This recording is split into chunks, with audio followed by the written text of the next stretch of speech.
I've just added a graphical user interface to my own open source finite element solver, and it can now create geometry, mesh it, assign materials, and even run a forcing simulation all from scratch. Let me show you how it works.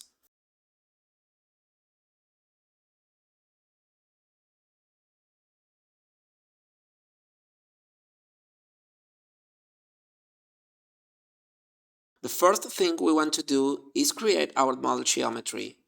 We can either load the step file or generate the geometry directly from the GUI. We can name and save the model, which uses a modern JSON file format. Next, we will set the cylinder as deformable and then generate the mesh. We can see how the JSON file now contains both the geometry and the automatically generated mesh. Now let's create dies that will compress the cylinder. We start with the bottom one, then we create the top die. We will move it manually along the Z direction to place it above the cylinder.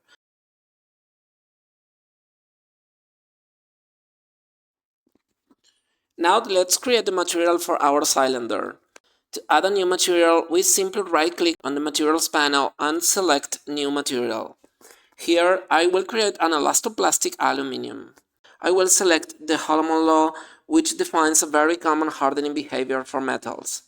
And once we saved the model, you can see that our JSON file now includes a material section with all the properties we just defined.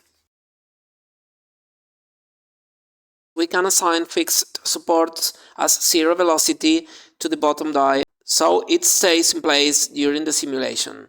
Then we will apply a prescribed velocity on the bottom die, which will move downwards and compress the cylinder. We're all set to run our model. First, we select Write Input File to export the data. Then we create a new job using that input file. The interface also lets us run the model calling the solver and monitor its status directly. Finally, we open the results.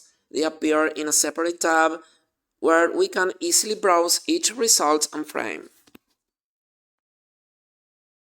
If you're into FEM, SPH, CFD, remeshing, or just enjoy watching solids get squished by clever math, you're in the right place. I dive into open source solvers, GPU acceleration, and how these methods actually work under the hood.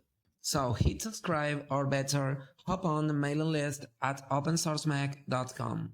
No spam, just good stuff. And if you want to support or ask deeper questions, there's always my Patreon. Thanks for watching and happy coding!